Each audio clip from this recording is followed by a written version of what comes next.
በስመ አብ ወወልድ ወመንፈስ ቅዱስ አሐዱ አምላክ አሜን።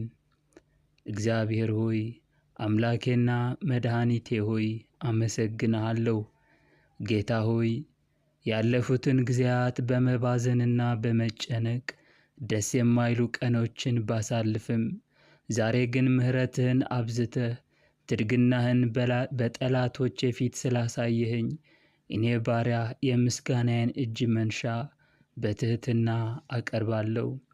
እግዚአብሔር ሆይ የተደፉብኝ የሚመስሉት ሰማያት ቀና ብዬ እንባዬን ወደ አንተ በረጨሁ ጊዜ ብሩህ የሆነውን የዘላለማዊነት ፍቅርህንና ለእኔ ያለህን ተስፋ እንዳይ አድርገውኛልና አመሰግንሃለሁ። እግዚአብሔር ሆይ የታወረው ዓይኑ በርቶ አንተን እንደሚያመሰግን ጆሮዬ ሰማች። ስለዚህም ለእኔም ደረስክልኝ። የልቤ ጨለማ በርቶ ልታወርሰኝ ያሰብከውን በረከት ማየት እንድችል ስለረዳኸኝ አመሰግንሃለሁ። ጌታ ሆይ መካኒቱን ባለ ልጅ ሆና ነቀፌታዬ ተወገደልኝ ስትል ሰማሁ።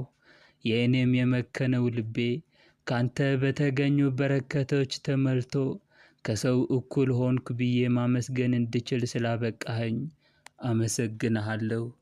እግዚአብሔር ሆይ አሕዛብ ለምን ያጉረመርማሉ? ወገኖችስ ለምን ከንቱ ይናገራሉ? የምድር ነገሥታት ተነሱ፣ አለቆችም በእግዚአብሔርና በመሲሑ ላይ እንዲህ ሲሉ በአንድነት ተሰበሰቡ።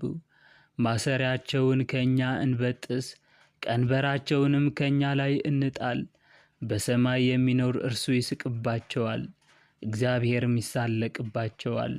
በዚያን ጊዜ በቁጣው ይናገራቸዋል፣ በመዓቱም ያውካቸዋል። እኔ ግን በእነርሱ ላይ ንጉሥ ሁኜ ተሾምኩ። በተቀደሰ ተራራው በጽዮን ላይ የእግዚአብሔርን ትእዛዝ እናገር ዘንድ እግዚአብሔር አለኝ። አንተ ልጄ ነህ፣ እኔም ዛሬ ወለድኩህ። ለምነኝ፣ አሕዛብን ለርስትህ የምድርንም ዳርቻ ለግዛትህ እሰጥሃለሁ። በብረት በትር ትጠብቃቸዋለህ፣ እንደ ሸክላ ሠሪ ዕቃም ትቀጠቅጣቸዋለህ። አሁንም እናንተ ነገሥታት ልብ አድርጉ፣ እናንተ የምድር ፈራጆችም ተገሠጹ። ለእግዚአብሔር በፍርሃት ተገዙ፣ በረዓድም ደስ ይበላችሁ። ጥበብን አጽኗት፣ እግዚአብሔርን እንዳይቈጣ። እናንተም ከጽድቅ መንገድ እንዳትጠፉ። ቁጣው ፈጥና በነደደች ጊዜ በእርሱ የታመኑ ሁሉ ብፁዓን ናቸው።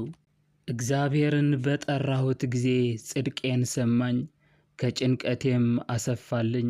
ይቅር አለኝ፣ ጸሎቴንም ሰማኝ። እናንተ የሰው ልጆች እስከ መቼ ድረስ ልባችሁን ታከብዳላችሁ? ከንቱ ነገርን ለምን ትወዳላችሁ?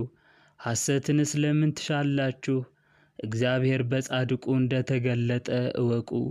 እግዚአብሔር ወደ እርሱ በጮኽሁ ጊዜ ይሰማኛል። ተቆጡ፣ ነገር ግን አትበድሉ። በመኝታችሁ ሳላችሁ በልባችሁ የምታስቡት ይታወቃችሁ። የጽድቅን መሥዋዕት ሰዉ፣ በእግዚአብሔርም ታመኑ። በጎውን ማን ያሳየናል የሚሉ ብዙዎች ናቸው። አቤቱ የፊትህን ብርሃን በላያችን ታወቀ። በልባችን ደስታን ጨመርክ። ከስንዴ ፍሬና ከወይን ከዘይትም ይልቅ በዛ። በእርሱ በሰላም እተኛለሁ አንቀላፋለሁም። አቤቱ አንተ ብቻህን በተስፋ አሳድረኸኛልና።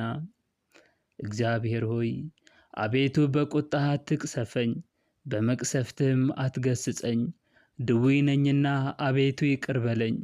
አጥንቶቼ ታውከዋልና ፈውሰኝ፣ ነፍሴም እጅግ ታወከች። አንተም አቤቱ እስከ መቼ ድረስ ነው? አቤቱ ተመለስ፣ ነፍሴን ማድናት፣ ስለ ቸርነትህም አድነኝ። በሞት የሚያስብህ የለምና በሲኦልም የሚያመሰግንህ ማን ነው? በጭንቀቴ ደክሜአለሁ፣ ሌሊቱን ሁሉ አልጋዬን አጥባለሁ፣ በእንባዬም መኝታዬን አርሳለሁ። ዓይኔ ከቁጣ የተነሣ ታወከች፣ ከጠላቶቼ ሁሉ የተነሣ አረጀሁ። ዓመፃን የምታደርጉ ሁሉ ከእኔ ራቁ፣ እግዚአብሔር የልቅሶዬን ቃል ሰምቶአልና።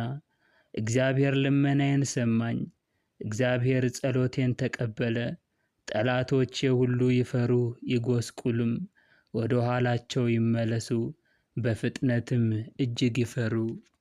እግዚአብሔር ሆይ ስለ አንተ የሚጠቅመኝን እንኳን ብተው ትርፉ 100 መሆኑን ዛሬ ተምሬአለሁና አመሰግንሃለሁ። በመራብና በመጠማት በማጣትና መጎስቆል ረጅሙን ጊዜ ባሳልፍም በወሰንከው ጊዜ ፈርደህልኛልና አመሰግንሃለሁ። ጌታዬ ሆይ ያለፉትን ጊዜያት በመባዘንና በመጨነቅ ደስ የማይሉ ቀኖችን ባሳልፍም ዛሬ ግን ምሕረትህን አብዝተህ ትድግናህን በጠላቶቼ ፊት ስላሳየኸኝ እኔ ባሪያህ የምስጋናዬን እጅ መንሻ አቀርብልሃለሁ። እግዚአብሔር ሆይ አድርገህልኛልና አመሰግንሃለሁ። አቤቱ ጌታችን ስምህ በምድር ሁሉ እጅግ ተመሰገነ፣ ምስጋናህ በሰማዮች ላይ ከፍ ከፍ ብሏልና። ከሕፃናትና ከሚጠቡ ልጆች አፍ ምስጋናን አዘጋጀ። ስለ ጠላትንና ግፈኛን ታጠፋው ዘንድ የጣቶችህን ሥራ ሰማዮችን አንተ የሠራሃቸውን ጨረቃንና ከዋክብትን እናያለንና። ታስበው ዘንድ ሰው ምንድን ነው? ትጎበኘውም ዘንድ የሰው ልጅ ምንድን ነው? ከመላእክት ጥቂት አሳነስከው፣ በክብርና በምስጋና ዘውድ ከለልከው። በእጆችህም ሥራ ሁሉ ላይ ሾምከው፣ ሁሉን ከእግሮቹ በታች አስገዛህለት። በጎችንም በሬዎችንም ሁሉ ደግሞም የምድረ በዳውን እንስሶች፣ የሰማይንም ወፎች፣ የባሕርንም ዓሦች፣ በባሕር መንገድ የሚሄደውንም ሁሉ። አቤቱ ጌታችን ሆይ ስምህ በምድር ሁሉ እጅግ ተመሰገነ። እነሆ እኔ በእግዚአብሔር ታመንኩ። ነፍሴን እንደ ወፍ ወደ ተራሮች ተቅበዠበዢ እንዴት ትሏታላችሁ? ኃጢአተኞች እነሆ ቀስታቸውን ገትረዋልና ፍላጻቸውንም በአውታር አዘጋጅተዋልና። ልበ ቅኖችን በስውር ይነድፉ ዘንድ አንተ የሠራኸውን እነሆ እነርሱ አፍርሰዋልና። ጻድቅ ግን ምን አደረገ? እግዚአብሔር በቤተ መቅደሱ ነው። እግዚአብሔር ዙፋኑ በሰማይ ነው። ዓይኖቹም ወደ ድሃ ይመለከታሉ፣ ቅንድቦቹም የሰው ልጆችን ይመረምራሉ። እግዚአብሔር ጻድቁንና ኃጥኡን ይመረምራል። ዓመፃን የወደዳት ግን ነፍስን ጠልቷል። ወጥመድ በኃጥአን ላይ ይዘንባል። እሳትና ዲን አውሎ ነፋስም የጽዋቸው ዕድል ፈንታ ነው። እግዚአብሔር ጻድቅ ነውና ጽድቅንም ይወዳል፣ ቅንነት ግን ፊቱን ታየዋለች። እግዚአብሔር ሆይ አቤቱ እስከ መቼ ፈጽመህ ትረሳኛለህ? እስከ መቼስ ፊትህን ከኔ ትመልሳለህ? እስከ መቼ በነፍሴ ሐዘንን አኖራለሁ? እስከ መቼ ልቤ ሁል ጊዜ ትጨነቅብኛለች? እስከ መቼ ጠላቶች በላይ ይታበያሉ? አቤቱ አምላኬ ሆይ ተመልከተኝ ስማኝም፣ ለሞትም እንዳያንቀላፉ ዓይኖቼን አብራቸው። ጠላቶቼም አሸነፍነው እንዳይሉ የሚያስጨንቁኝም በእኔ ብናወጥ ደስ እንዳይላቸው። እኔ ግን በቸርነትህ ታመንኩ፣ ልቤም በማዳንህ ደስ ይለዋል። እግዚአብሔር ሆይ አድርገህልኛል ረድተኸኝማልና አመሰግንሃለሁ። እግዚአብሔር ሆይ ለስምህ እዘምራለሁ። አንተ ረዳቴና መሐሪ ይቅር ባይም ነህና አመሰግንሃለሁ። ክብር፣ ምስጋና፣ አምልኮትና ውዳሴ ከምድር እስከ አርያም ድረስ ላንተ ይሁን፣ አሜን። አቡነ ዘበሰማያት